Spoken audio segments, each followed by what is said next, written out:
Aujourd'hui, une séance consacrée à la conclusion des alliances. Comment les alliances étaient-elles conclues?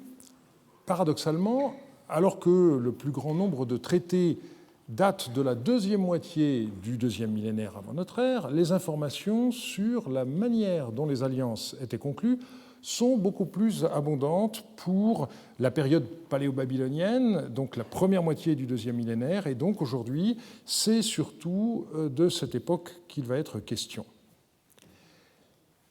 Pour bien comprendre les choses, je crois qu'il est indispensable de faire d'emblée la distinction entre deux types de situations, selon que les rois se rencontraient ou que, au contraire, l'alliance était conclue à distance. Ça peut paraître une évidence, et pourtant, il a fallu attendre 1990 pour que ce point de vue soit souligné et que les conclusions à en tirer soient systématiquement faites. En effet, pendant longtemps, il y a eu beaucoup de confusion. On avait repéré dans les archives de Mari deux types de gestes symboliques par lesquels les alliances pouvaient être conclues. D'un côté, on disait qu'on immolait un Anon, et on avait l'expression Amorite Chayaram Katalum, et de l'autre, on avait l'expression babylonienne du toucher de la gorge, le geste du Lipit Napishtim, et dans ce deuxième cas, on pouvait avoir le verbe lapatum qui était employé. Comme souvent avec les gestes symboliques, nulle part le symbolisme n'est explicité. Dans sa synthèse de 1956, Mme Mann-Rankin écrivait à ce sujet « Étant donné que dans les documents publiés jusqu'à présent, le sacrifice d'un animal et le toucher de la gorge ne sont jamais mentionnés ensemble en relation avec la conclusion d'un traité, il peut s'agir de cérémonies qui s'excluent mutuellement. Mais il est cependant possible qu'elles aient été accomplies simultanément, la gorge d'un animal étant tranchée, alors que le roi, symboliquement, coupait sa propre gorge. Et si cette idée a été ainsi formulée, c'est parce qu'il existe un traité du premier millénaire entre le roi néo-assyrien Ashur-Nirari V et le roi de Syrie du Nord, d'Arpad, qui s'appelle Mati-Ilou. On trouve ce passage. Si Mati-Ilou devait agir contre ce traité, tout comme la tête de cet agneau est tranchée, la tête de Mati-Ilou serait tranchée. Donc on aurait là un rituel analogique, et ça explique pourquoi Mme Mann-Rankin avait fait cette assimilation. Dans une étude que j'ai publiée dans les mélanges Perrault en 1990, j'ai proposé une explication du caractère mutuellement exclusif de ces deux gestes. J'avais écrit « On observera pour terminer qu'aucun texte ayant trait à l'immolation d'un anon, Chayaram Katalum, ne mentionne le rite du Lipit Napishtim et inversement. On a traditionnellement considéré le rite de l'immolation d'un anon comme d'origine occidentale, puisque les mots qui servent à le désigner ne sont pas acadiens, mais d'origine ouest-sémitique. Mais plutôt que d'opposer rite occidental à rite babylonien, il faut surtout faire remarquer que les circonstances diffèrent systématiquement. Et je poursuis la conclusion de mon étude. D'un côté, nous avons le cas où l'alliance est conclue entre des rois au cours d'une rencontre. C'est dans ce cas, et dans ce cas seulement, qu'il est question d'immoler un anon. Corrélativement, il n'est jamais question, dans de telles circonstances, de texte mis par écrit. Le rite exécuté en commun et en présence de témoins suffit. Inversement, le rite du Lipit Napishtim, donc le fait de se toucher la gorge, est toujours mentionné dans des cas où l'alliance est conclue à distance entre deux souverains. C'est dans ce cas seulement que le recours à l'écrit est nécessaire pour fixer les termes exacts du serment qui est prêté par les rois qui s'engagent. Cette analyse donc est déjà ancienne, puisque je l'ai publiée en 1990, et elle a été explicitement remise en cause par Jesper Eidem dans son livre sur les archives royales de Leyland, la deuxième partie étant consacrée donc à la publication des 5 traités qui ont été découverts en 1987. Et dans l'introduction, il y a une douzaine de pages qui est consacré aux procédures de la conclusion des traités, où il estime que cette façon de voir doit être remise en cause. Et donc je voudrais profiter de cette occasion pour revoir le dossier en y incluant les textes qui ont été publiés ces 25 dernières années. Je garderai néanmoins le point de vue de départ en distinguant donc dans un premier temps les alliances conclues en réunion et dans un deuxième temps les alliances effectuées à distance. Par définition, les alliances conclues en réunion laissent moins de traces que les alliances conclues à distance, mais c'est la chance des archives de Marie et d'autres de la même époque, comme celle de Talleyrand, que de nous offrir de nombreuses allusions et parfois même des récits détaillés de ces alliances. Et je vais commencer par voir avec vous en détail le plus beau texte qui nous ait été conservé. C'est une lettre de Yassim El, qui était le représentant du roi de Mari, Zimrilim, chez le roi d'Atamroum dans la ville d'Andarig.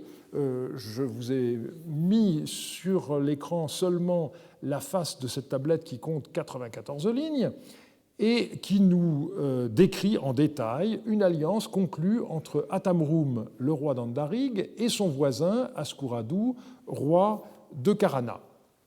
Je donnerai une traduction parfois un tout petit peu différente de celle de Francis Johannes dans ARM 26.2, parce que sa traduction a notamment l'inconvénient de ne pas toujours traduire les mêmes termes de la même façon, et je donnerai parfois une traduction un petit peu plus littérale, parce que vous allez voir qu'il y a des moments où le mot à mot est quelque chose de très important. Le début de la lettre, que je vais résumer, nous raconte comment Atamroum a envoyé au roi Ascouradou un de ses hauts dignitaires pour lui proposer une rencontre dans une ville frontalière. Ascouradou accepte la proposition et envoie à son tour son chef musicien qui conduit Atamroum et ses vassaux à l'endroit convenu. Atamroum, avec son armée de renforts et les rois qui sont avec lui, est allé à Tsitkoum, il s'agit donc de cette ville frontalière, au-devant d'Ascouradou. Ils se sont tous rejoints à Tsitkoum, ils ont commencé à discuter de leur alliance et ils ont tué un Anon.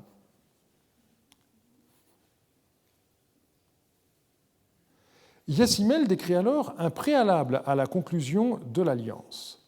Avant de mettre à mort l'Anon, lors de leur discussion, Atamroum, en présence d'un Babylonien, d'un Echnounéen, d'un Touroukéen et des 7 rois qui se tiennent devant lui, et devant toutes les troupes de renfort, ce qu'on appelle en babylonien Tillatum, a parlé sans détour en ces termes: « Il n'y a pas d'autre roi que Zimrilim, notre père, notre frère aîné, et celui qui nous ouvre la marche. » On voit d'abord, dans cette partie du récit, l'accent qui est mis par Yassimel sur la présence de nombreux témoins.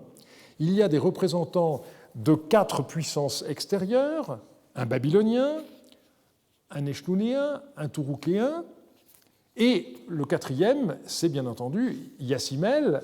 Il ne faut pas oublier donc qu'il y avait un représentant du roi de Mari qui assistait aussi à la scène. On a aussi les 7 rois qu'on peut qualifiés de vassaux d'Atamroum, on nous dit les rois qui se tiennent devant lui, et tous les soldats qui sont présents au titre des alliances qui ont été conclues, ce que recouvre ce terme de Tillatum. La déclaration d'Atamroum signifie que la conclusion de l'alliance qu'il va effectuer avec Ascouradou suppose que ce dernier reconnaîtra Zimrilim comme son suzerain de la même façon qu'Atamroum l'avait fait auparavant.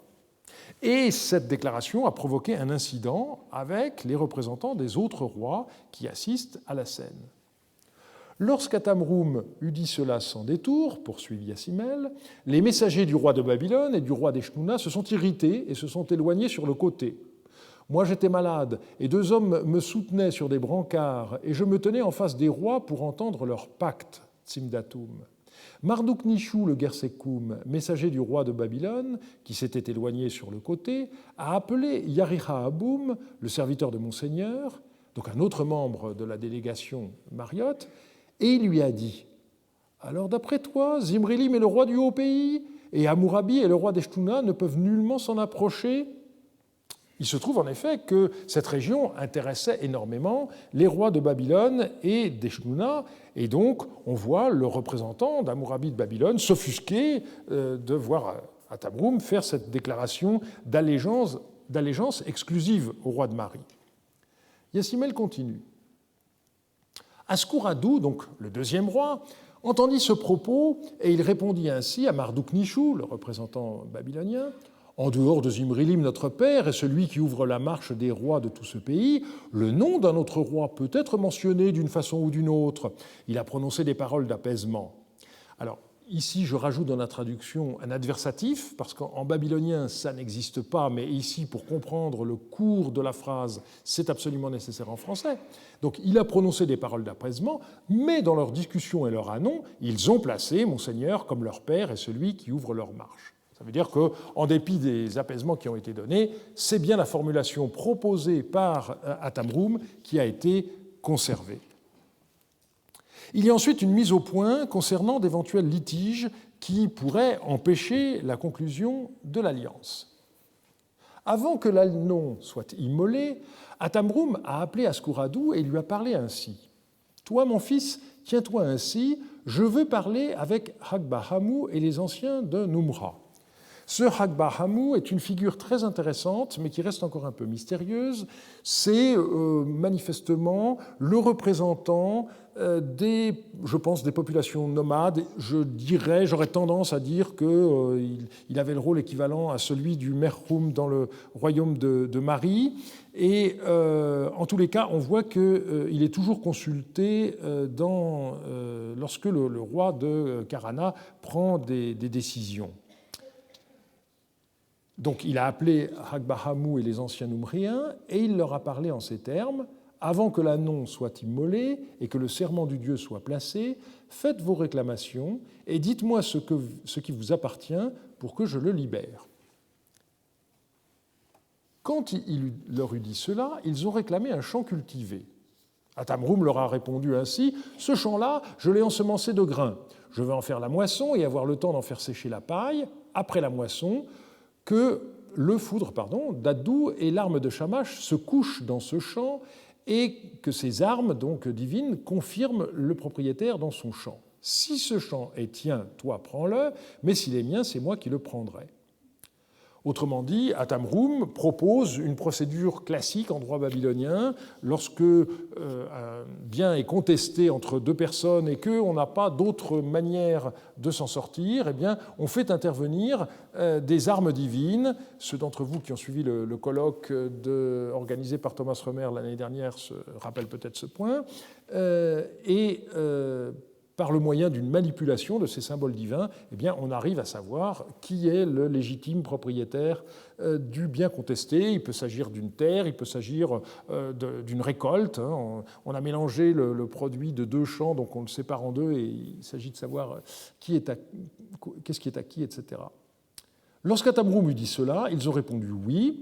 En dehors de ce champ, il n'y avait plus d'autres sujets de contestation entre eux.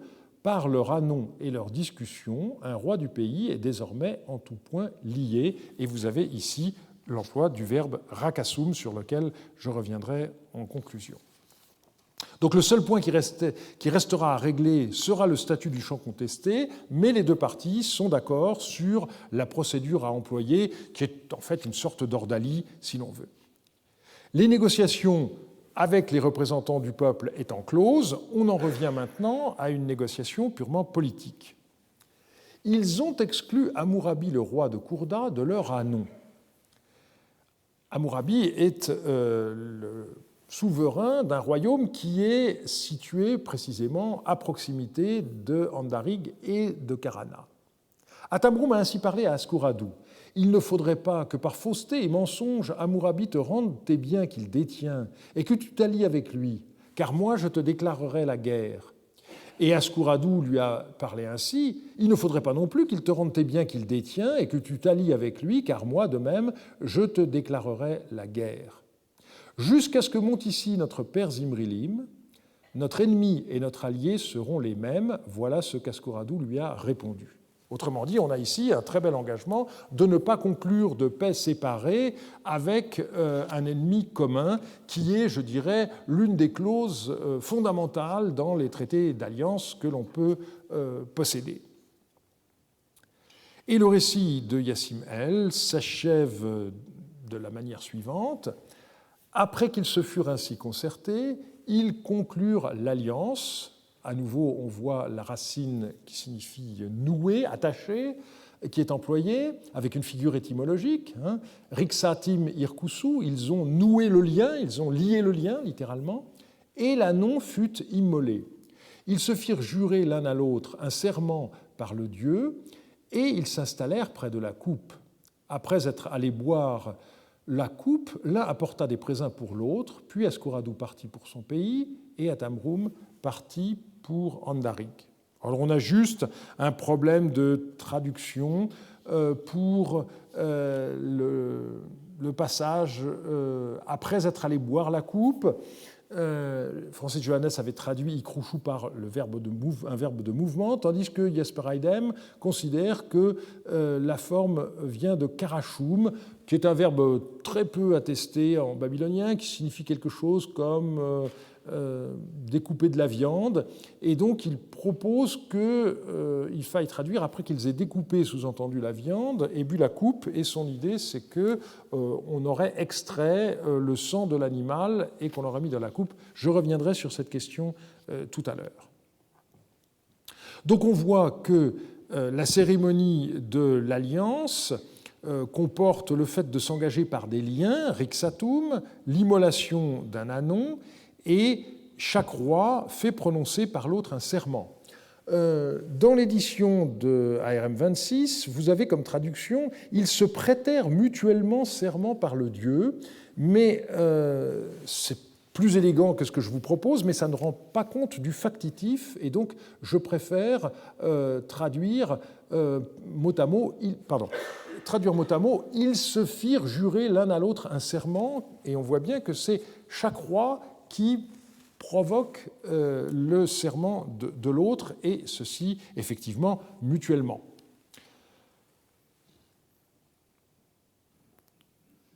On a donc ce rite par lequel les rois boivent à la même coupe, et malheureusement, le texte ne nous dit pas explicitement ce qu'ils boivent.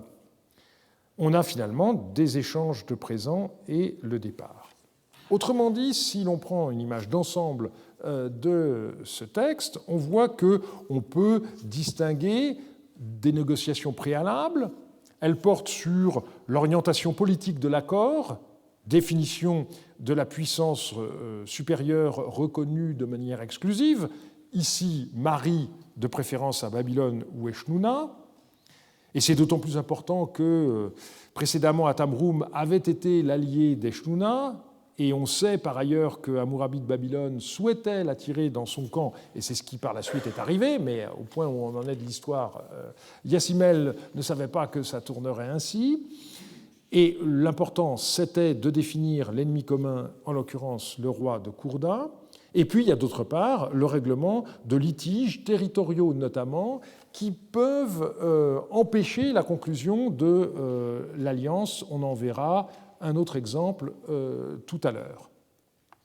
On a ensuite la description de la conclusion de l'alliance, avec la cérémonie de l'immolation d'un agneau et l'énoncé du serment. Et puis, je dirais, l'étape finale, les rois qui boivent à la même coupe et qui s'échangent des présents. La question que pose un tel texte, c'est de savoir si l'on doit tenir ce récit si détaillé comme représentatif et supposer qu'il en allait de même pour tous les cas pour lesquels on a des descriptions beaucoup plus allusives, ce qui est la très grande majorité des textes. L'autre façon de voir, évidemment, serait de dire que Yassim El a détaillé les opérations parce qu'elles avaient un caractère exceptionnel. Et vous allez voir qu'à plusieurs reprises, pendant le cours d'aujourd'hui, nous allons balancer entre ces deux interprétations. Il est évidemment très difficile de trancher. Je voudrais donc revenir sur les différentes phases que nous avons pu dégager de ce texte et voir d'autres attestations dans d'autres documents qui permettent de donner un éclairage complémentaire. Tout d'abord, donc, les discussions préalables. Elles portent sur le lieu de la rencontre. On voit que parfois, c'est dans la capitale d'un des deux rois que cela se passe. On a au total 3 cas seulement dans lesquels il est fait mention d'un temple, celui de Sin de Haran, dans un texte que nous verrons un peu plus tard. Il est fait allusion également une fois à un temple de Dagan, et une 3e fois, on nous dit que ça s'est passé devant le dieu Adou d'Alep. On peut supposer que c'est dans un temple. Pour le reste, nous n'avons pas d'indication précise, à notre grand regret, bien évidemment. La question maintenant des participants. Eh bien, on s'aperçoit que dans les alliances conclues en réunion, il y a beaucoup de monde. Et un des textes les plus intéressants à ce sujet a été cité par moi-même dans ARM 26.2, et vous trouverez le texte complet désormais sur le site Archibab. Je cite, « Au sujet des nouvelles concernant Atamroum, qui a écrit à Monseigneur « Envoie-moi des troupes », que Monseigneur lui réponde ainsi. » Alors, juste pour qu'il n'y ait pas de confusion, ce texte se réfère à une situation antérieure à ce que nous avons vu tout à l'heure, à l'époque où il n'y a précisément pas d'alliance entre Atamroum et le roi de Mari, et Atamroum assiège à ce moment-là la ville de Razama, et dont le roi est un allié du roi de Mari, et donc ceci évidemment pose un problème. Donc l'auteur de la lettre conseille à Zimrilim de répondre ainsi à Atamroum, à présent, interroge Hammurabi, Hatnurabi, Sharuki Kalima, les rois qui sont devant toi, ainsi que ton serviteur Yanur Samar. Entre moi et Sharaya, le roi de cette ville de Razama qui est assiégée par Atamroum, entre moi et Sharaya, il y a un pacte par le sang. Littéralement, il y a le sang d'Amou. Et un engagement solennel a été placé. 100 Bédouins et 100 de mes sujets des bords de l'Euphrate avec moi, soit 200 de mes sujets de confiance, notables de mon pays, se sont tenus dans le sang, et je lui ai prêté serment par le Dieu. Alors, ce texte, évidemment, comme toujours, est extrêmement intéressant et en même temps terriblement allusif. Qu'est-ce que ça veut dire, se tenir dans le sang ? Jean-Marie Durand a commenté ce texte ici même, il y a une quinzaine d'années, dans l'annuaire du Collège de France de 2001, et il avait dit « On peut donc réellement parler d'union de 2 nations, non d'une affaire entre les rois ». Dans un premier temps, cette interprétation m'avait un peu gêné. Il me semblait que les 200 personnes qui sont mentionnées dans le texte étaient davantage des témoins que des acteurs dans l'affaire. Et j'ai pu voir que Jesper Eidem, dans son livre de 2011, a traduit l'expression « ils se sont tenus dans le sang » par « ils étaient présents à la cérémonie par le sang ». Donc, Izuzum, c'est un verbe qui est employé pour des témoins, et donc on pourrait considérer que ces personnes ne jouent pas véritablement un rôle actif. On y reviendra tout à l'heure. En effet, il y a d'autres cas où on voit bien que la cérémonie implique un engagement collectif.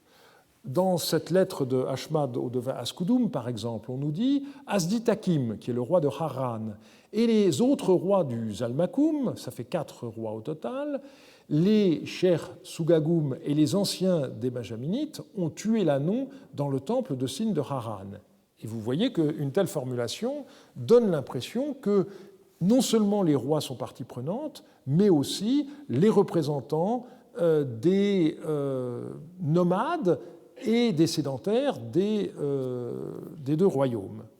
Et donc on aurait exactement la même structure que dans le texte cité précédemment, où il est question à la fois des Bédouins et des gens du bord de l'Euphrate.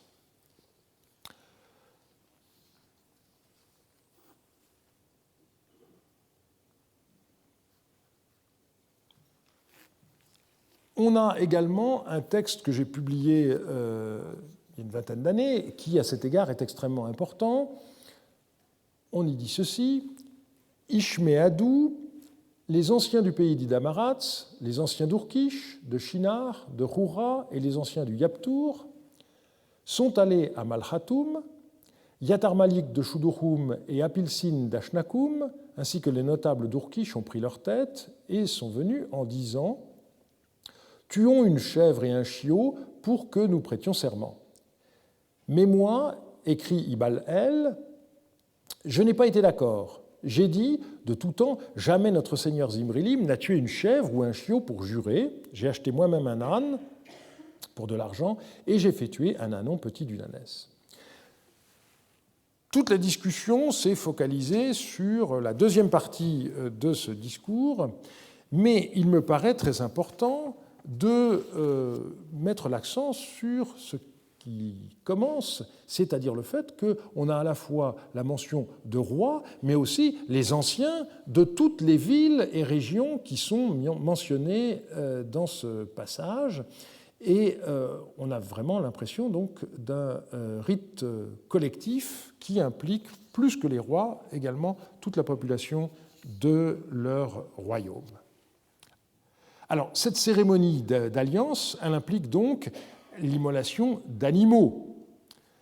Le plus souvent, donc, c'est l'immolation d'un âne, qui est décrit avec ce mot amorite de Hayaroum, mais on vient de voir qu'à l'occasion, d'autres animaux étaient possibles, et je me suis rendu compte à un moment donné qu'on avait toute une série de textes administratifs qui enregistraient des dépenses de caprins ou d'ovins, et 7 textes mentionnaient une chèvre pour le serment par les dieux.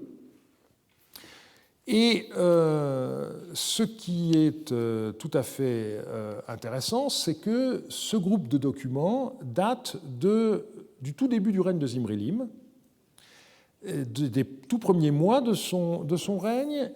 Alors, on a quelquefois des moutons qui sont destinés à la divination, à la table du roi, à des sacrifices pour les divinités, et puis on tombe sur ces mentions-là.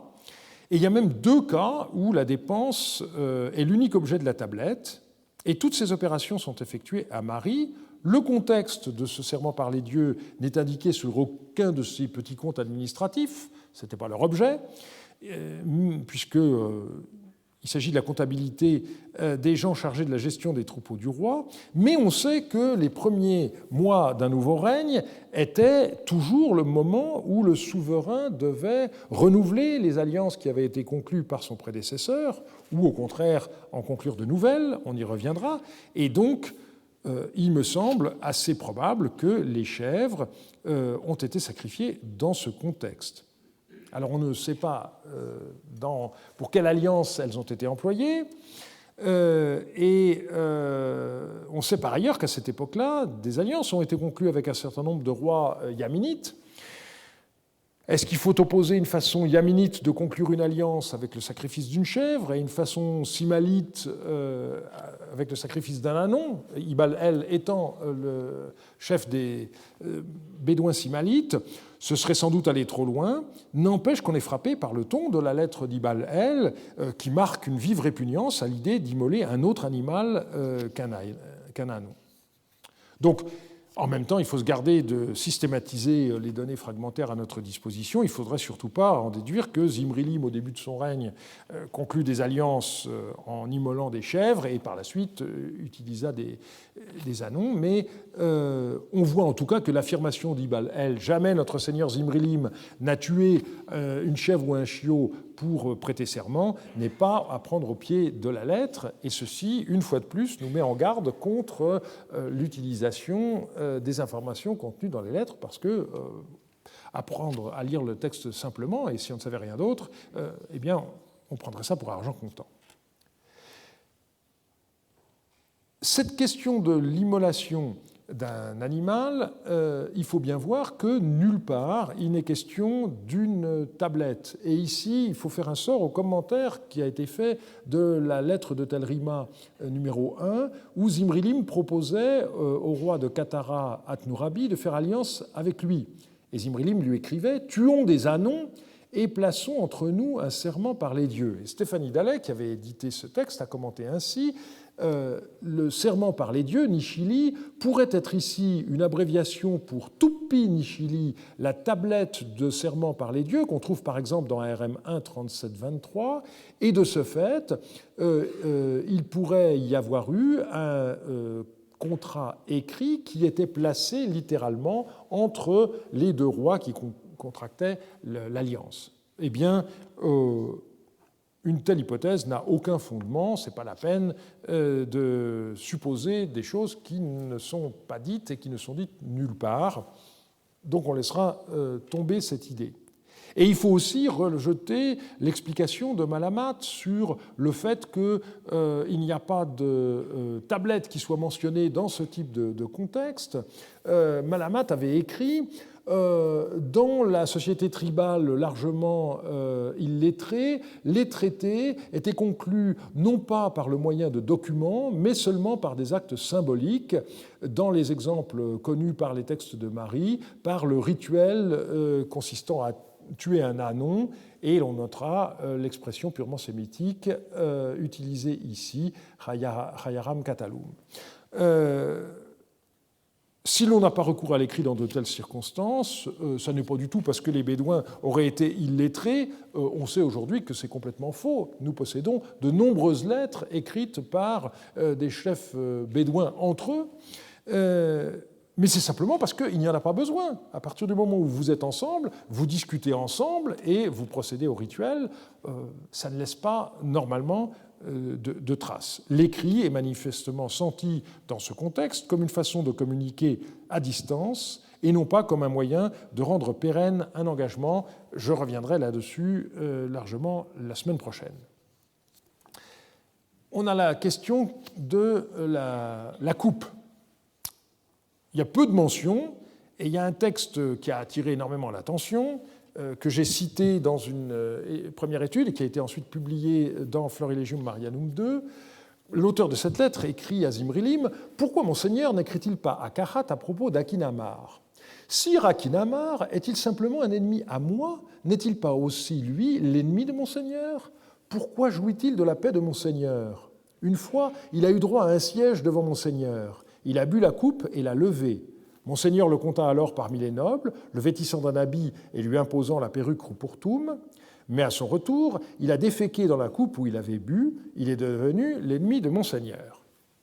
Alors, une histoire qui suscite évidemment le scandale de celui qui la rapporte et de celui qui la lit ou l'entend, comme vous, bien entendu.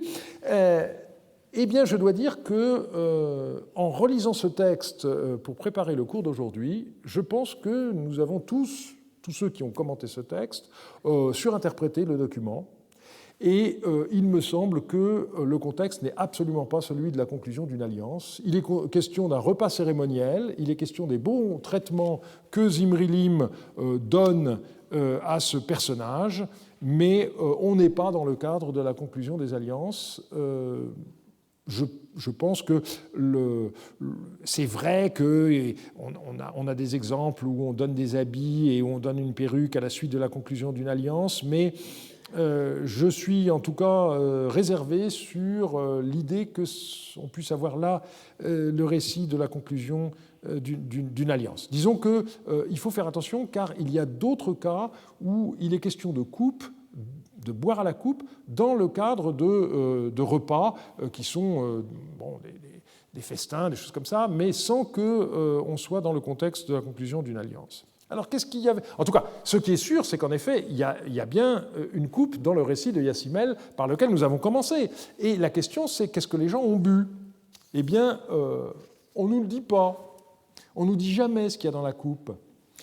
Alors, il y a un traité paléo-assyrien, donc, qui est à peu près contemporain des textes de Marie, dans lequel on trouve cette affirmation tout à fait intéressante. « Si nous rejetons votre serment mamitum, que notre sang soit répandu littéralement comme la coupe. » Alors, il y a un certain nombre de traducteurs qui ont rajouté entre parenthèses que notre sang soit répandu comme celui de la coupe. Mais Ce n'est pas ça qui est dit dans le texte, c'est comme le contenu de la coupe. Et donc on voit qu'il y a eu un geste symbolique. Alors, si on combine les deux choses, on peut dire que les gens ont bu et ce qui restait a été répandu, mais ça ne nous dit pas non plus, c'est un geste symbolique, il peut y avoir autre chose dans la coupe que du sang. Et on fonctionne simplement par analogie.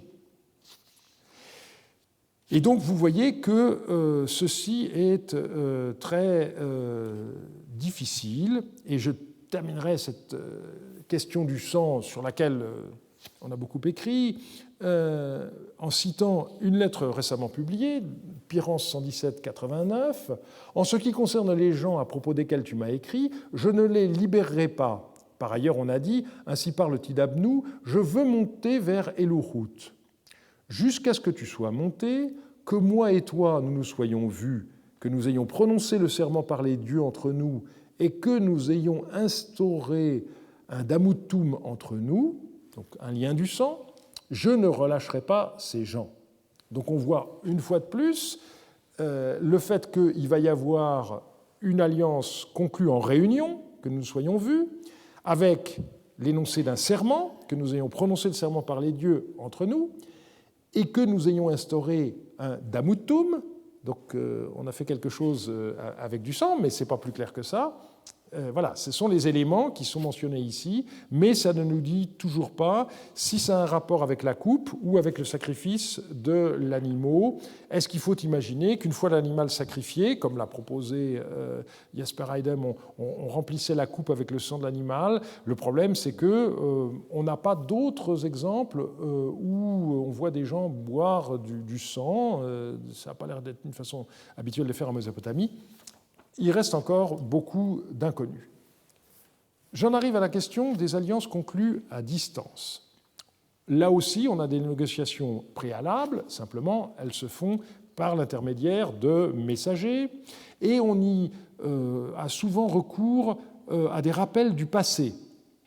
Alors, on verra cela à propos des traités hittites, qui sont très souvent pourvus d'un prologue historique, qui fait donc le point sur les relations entre les deux puissances qui vont conclure une alliance. Ça fait l'objet d'un livre de Amnon Altman.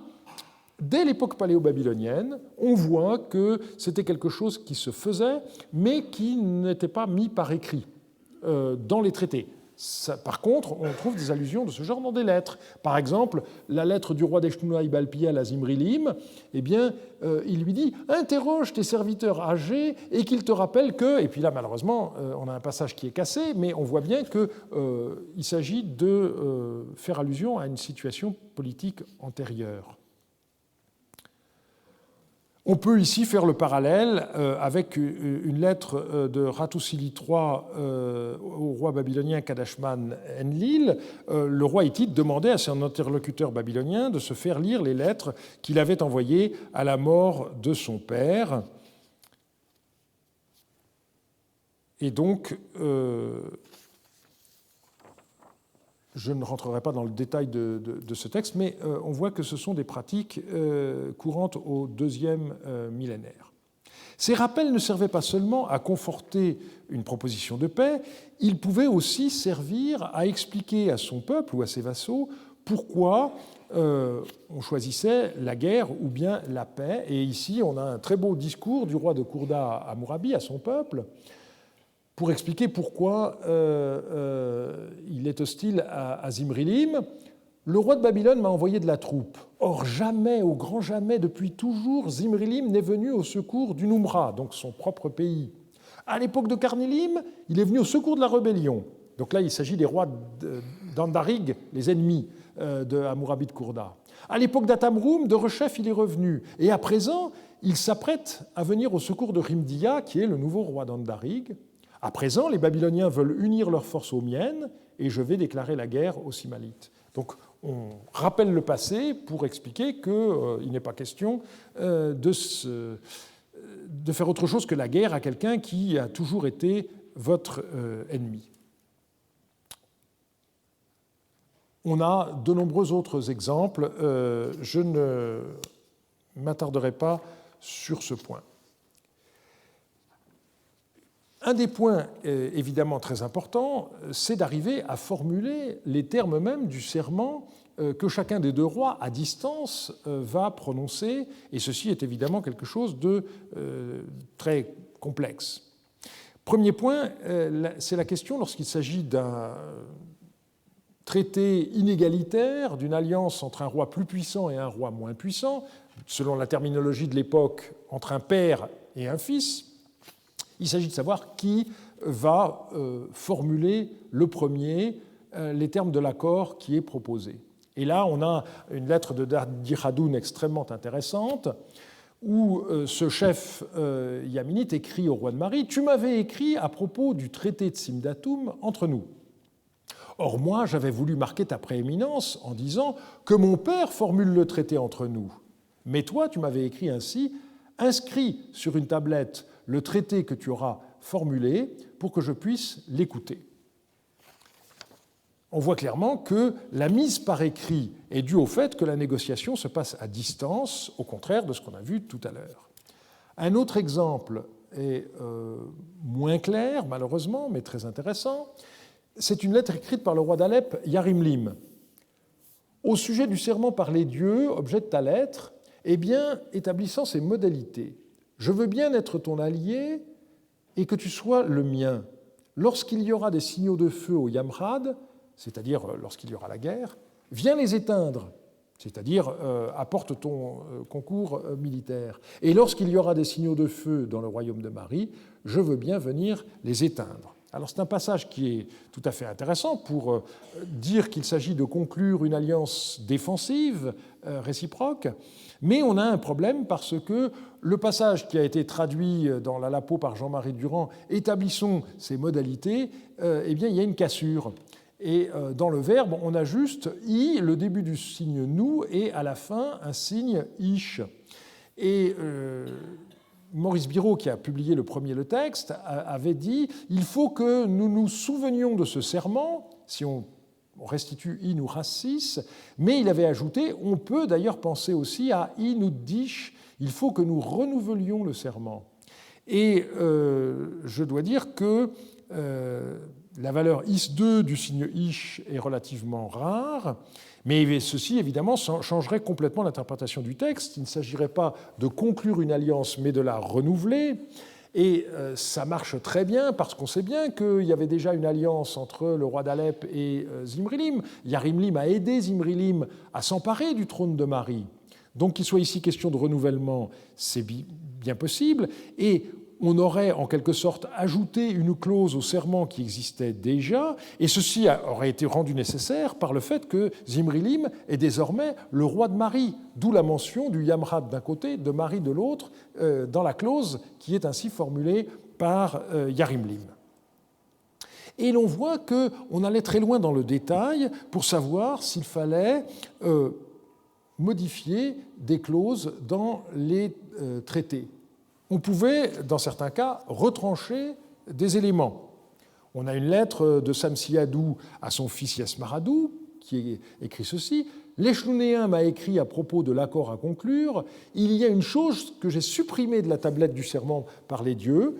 J'ai envoyé à Eshnouna, sous-entendu la nouvelle version. Les gens d'Eshnouna font de l'obstruction et jusqu'à présent, nulle nouvelle ne m'est parvenue. » Autrement dit, la proposition de supprimer cette clause ne suscite pas un grand enthousiasme chez le partenaire.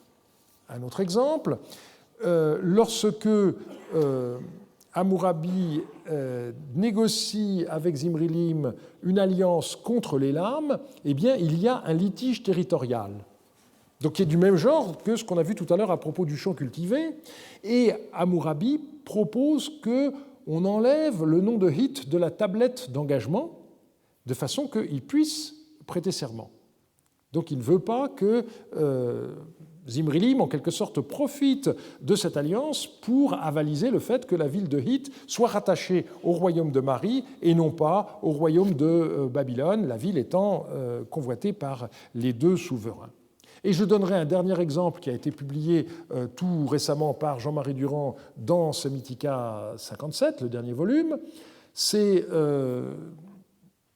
Ibalpiel qui écrit au roi de Mari: « Le jour où je fais porter cette tablette de moi chez mon Seigneur, j'ai fait prêter le serment par le Dieu au roi de l'Ida-Maratz. Il devait jurer comme un serviteur à son maître. » Autrement dit, il y a la reconnaissance du statut supérieur du roi de Mari.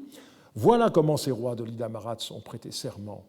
Et il ajoute: « Sur la tablette de serment par le Dieu que mon Seigneur m'a fait porter, je ne leur ai rien permis de supprimer. » Autrement dit, c'est le 49.3. C'est à prendre en bloc. Vous jurez ou vous ne jurez pas, mais il n'est pas question de rentrer dans les détails, de faire des amendements. Ceux qui verront cette vidéo dans quelques temps se référeront à l'actualité du moment pour comprendre pourquoi vous avez ri. On peut aussi ajouter des clauses. On a un bel exemple où est citée une lettre que, toujours Atamroum, le roi d'Andarig, a envoyée au roi de Babylone après avoir reçu des présents de sa part. Au sujet du traité que mon père m'a fait porter, il n'y a pas dans cette tablette de Dieu ou de clause en trop, et je ne désire rien en fait de Dieu ou de clause supplémentaires. Alors les dieux qui sont en plus ou en moins, on verra la semaine prochaine que ça correspond aux listes de divinités garantes du serment. Voici ce qui est écrit sur cette tablette. Soit hostile avec mes ennemis et soit en bon terme avec mes amis, voilà ce que mon père m'a écrit. Donc, le condensé même de l'alliance, qui est une alliance à la fois offensive et défensive. La suite du passage est mutilée, mais montre que ce qui empêche Atamroum de prêter ce serment, c'est parce qu'il est lié au roi d'Eshtuna par un serment antérieur et que ça pose un problème. Un dernier exemple. Toujours cette grande lettre du roi d'Eshtuna à Zimrilim: « À présent, sur la tablette du serment par le Dieu que tu dois me faire porter, fixe ma frontière à partir de Haradoum. Ajoute cette clause écrite et n'aie pas d'objection, de sorte que je m'engagerai envers toi, littéralement, je frapperai ma gorge pour toi. » Donc on voit que le roi d'Eshtuna demande au roi de Mari, qui est son fils, lui étant dans une position de supériorité, de rédiger lui-même une contre-proposition, puisqu'il est question d'ajouter. Donc il y a eu une première proposition qui est partie d'Eshtuna à Mari, et il y a une contre-proposition, et il lui dit: tu peux changer l'emplacement de la frontière. Précédemment, c'était à Bab Nahlim. Il dit ça peut aller à Haradoum, qui est à 90 km en amont de Mari sur l'Euphrate. Et il lui dit, si tu ajoutes cette clause écrite et que tu ne fais pas par ailleurs d'objection sur d'autres points, eh bien, à ce moment-là, c'est d'accord. Donc, on voit bien comment ces négociations étaient menées à distance. Et notre chance, bien entendu, c'est d'avoir des lettres qui nous racontent tout cela. Après quoi, donc, il y a la cérémonie au cours de laquelle on se frappe la gorge, cette fameuse cérémonie du Lipit Napishtim.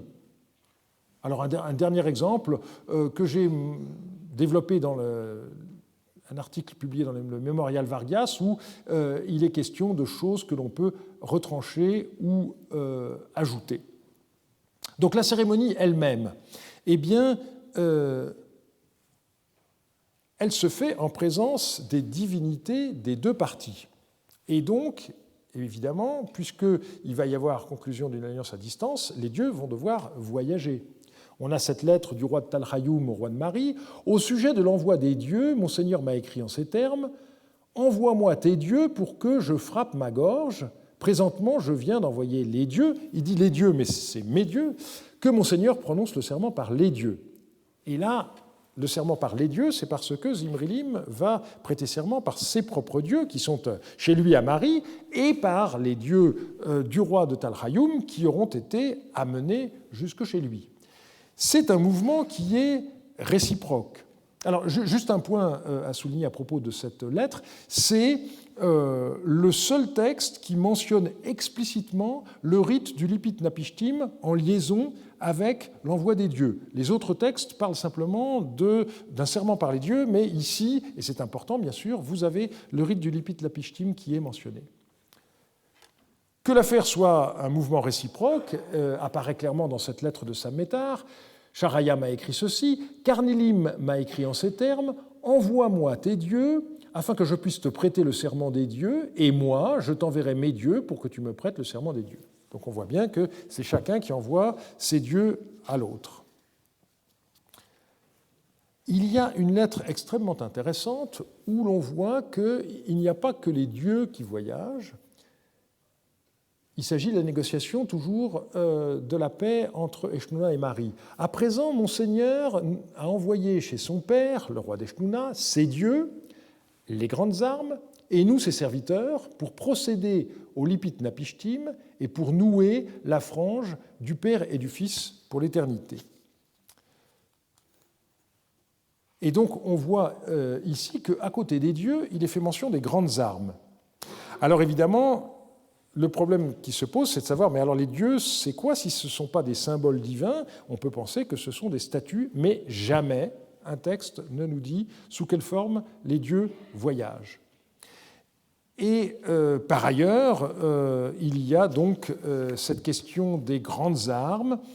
Lorsque j'avais cité cet extrait en 1991, j'avais traduit par grands emblèmes, mais il me semble que c'est autre chose. Il faut distinguer, comme je l'ai dit l'année dernière lors du colloque sur les représentations divines, il faut distinguer les symboles ou emblèmes d'un côté et les armes d'autre part. Et donc, on voit que les armes divines peuvent voyager et qu'elles sont garantes de la sincérité du serment. La prestation du serment est accompagnée par toute une série de gestes symboliques. On a un rite préalable qui consiste à se laver les mains, et on voit que ce rite a lieu la veille de la conclusion de l'alliance.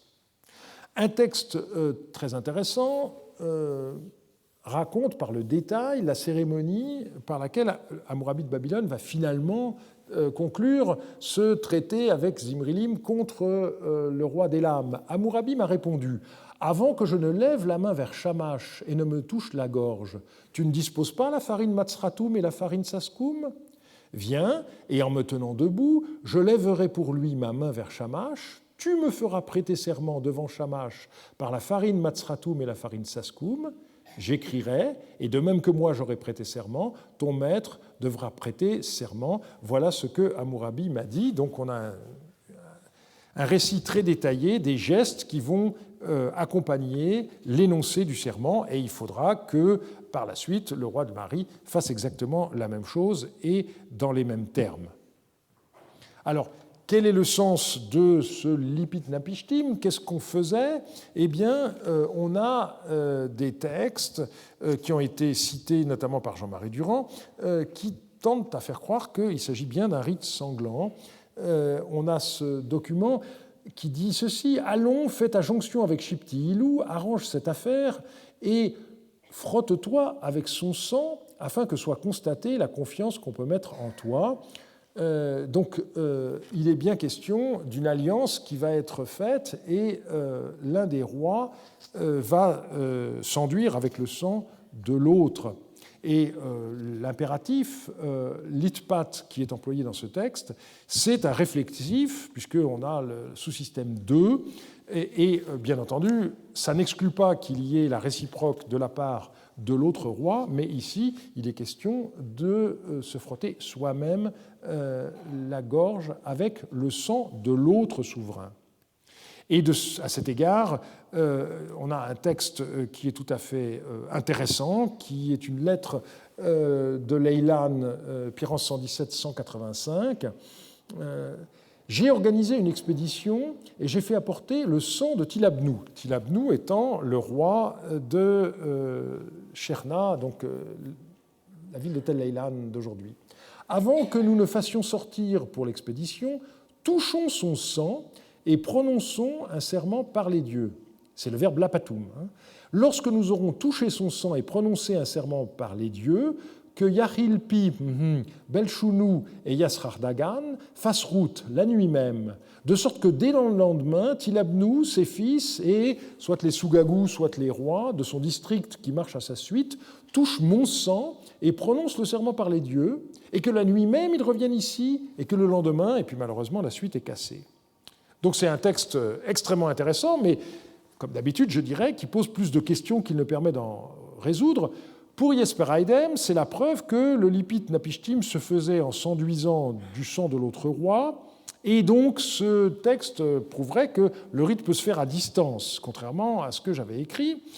Mais il n'y a pas souligné un problème de ce texte, c'est l'emploi de la première personne du pluriel. Ceux qui doivent toucher le sang, ce n'est pas seulement l'autre roi, c'est tous les gens qui sont avec. Et ceci, évidemment, nous rappelle davantage ce que nous avons vu dans les alliances collectives de la première partie. Et donc, je dirais que j'ai l'impression d'une sorte de bricolage de dernière minute qui est dicté par l'urgence. Et vous voyez l'insistance de ce texte. Par 2 fois, on vous dit la nuit même. Autrement dit, ce texte ne devrait pas être tenu pour représentatif des cas ordinaires. Et il en va de même, je pense, du dernier texte que nous allons voir, c'est-à-dire une lettre, toujours de Tel Eilan, au numéro 54. « J'ai entendu lire la tablette que tu m'as fait porter relativement à ta décision de ne pas aller à Alep, que tu m'as écrite. Puisque tu n'iras pas à Alep et que tu n'auras pas d'entrevue avec le roi, qu'un serviteur à toi de confiance prenne la tête de tes troupes Pirhrum et qu'il vienne avec moi à Alep, et à Alep, que le roi s'engage, littéralement frappe sa gorge, par égard pour toi, que ton serviteur le voie, qu'il te rapporte que le roi a frappé sa gorge par égard pour toi et que ton cœur s'apaise, et une fois que je serai revenu d'Alep, viens et aie une entrevue avec moi afin que je te raconte des nouvelles du roi. » Alors comment comprendre l'insistance sur le fait que la personne qui écrit la lettre devra rapporter le fait qu'il a bien vu le geste du Lipit Napishtim? On pourrait dire bien sûr que le geste aurait eu lieu de toute façon, même si Tilabnou s'était déplacé. C'est ce que fait Jesper Eidem, qui en conclut donc que, contrairement à ce que j'avais proposé, il n'y a pas d'opposition entre les deux rituels, immolation d'un anon lorsque l'alliance est conclue à distance et Lipit Napishtim lorsque les rois se rencontrent. Mais personnellement, je suis frappé par le fait que l'insistance de l'auteur de la lettre est due au fait que Tilabnou ne sera finalement pas présent. En tout cas, et Jesper Eidem n'a pas souligné ce point du tout, je suis content de voir que ce texte me donne raison sur un point fondamental. Contrairement à ce que beaucoup avaient dit, il n'y a pas d'opposition entre l'Est et l'Ouest, immolation d'un anon à l'Ouest et geste du Lipit Napishtim à l'Est, puisque ici on est à Alep, bien à l'Ouest, et qu'on voit que ce rite du Lipit Napishtim pouvait aussi être pratiqué à Alep. Il est grand temps de conclure.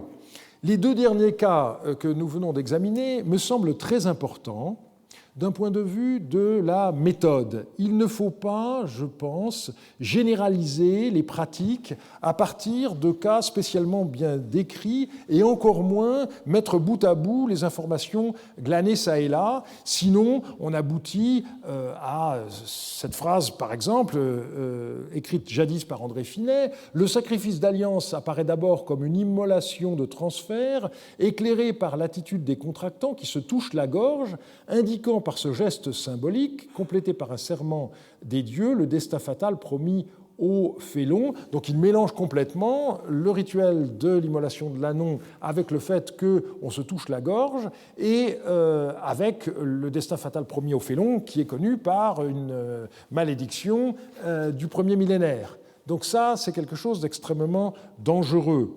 Je pense qu'en réalité, on a toute une gamme de conduites avec des variantes selon les occasions, et donc il ne faut surtout pas vouloir tout mettre bout à bout. Et je vous en donnerai encore un exemple, avec ce texte que je vous ai déjà cité. « À présent, mon Seigneur a envoyé chez son Père, ses dieux, les grandes armes et nous, ses serviteurs, pour procéder au Lipit Napishtim et pour nouer la frange du Père et du Fils pour l'éternité. » Eh bien, j'ai insisté déjà plusieurs fois sur le fait que les alliances étaient décrites comme des liens, rixatum.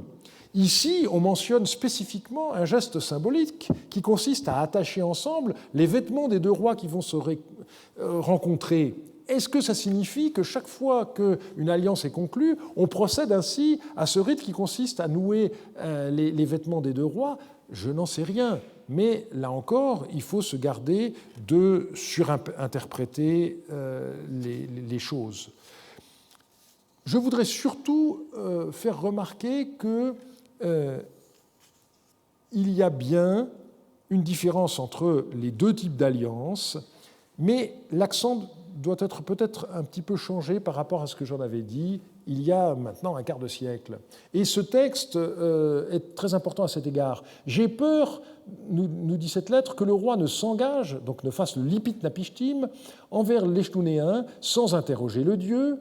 C'est comme auparavant, lorsque les Yaminites sont descendus et se sont installés à Sagaratum, et que, dit le prophète qui parle, et que j'ai dit au roi, ne tue pas l'Anon des Yaminites. Et ce qui me frappe dans ce texte, c'est que c'est l'un des rares où les deux types d'alliances sont mentionnés, le lipit napishtim d'abord, l'immolation d'un anon ensuite, mais que les contextes sont différents. Dans la première partie du texte, il est question d'une alliance entre deux rois, le roi de Mari et le roi d'Eshtuna, tandis que dans la deuxième partie, l'anon qui va être tué, on nous le dit globalement, c'est l'anon des Yaminites. Et donc il y a un aspect collectif dans cette deuxième façon de faire qui me paraît tout à fait intéressante. Et on voit toute une série de textes dans lesquels cette façon de voir est confirmée. Pourquoi t'es-tu empressé de tuer des Anons avec Zimrilim et les Ben Simalites? Donc ici, c'est le roi de Mari et tout son peuple, toute sa tribu, puisque Zimrilim, on le sait, fait partie des Simalites, qui sont mentionnés dans ce contexte. Et l'autre texte, on l'a déjà cité, n'est-ce pas?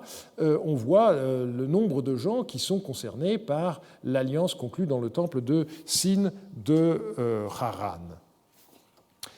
C'est donc bien seulement lorsqu'il y a une réunion que de telles alliances collectives peuvent être conclues.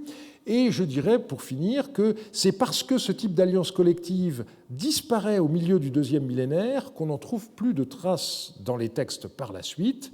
Et donc, la semaine prochaine, nous nous attacherons à la question de la mise par écrit des traités, qui deviendra au contraire une façon de faire de plus en plus prépondérante dans la Mésopotamie. Je vous remercie.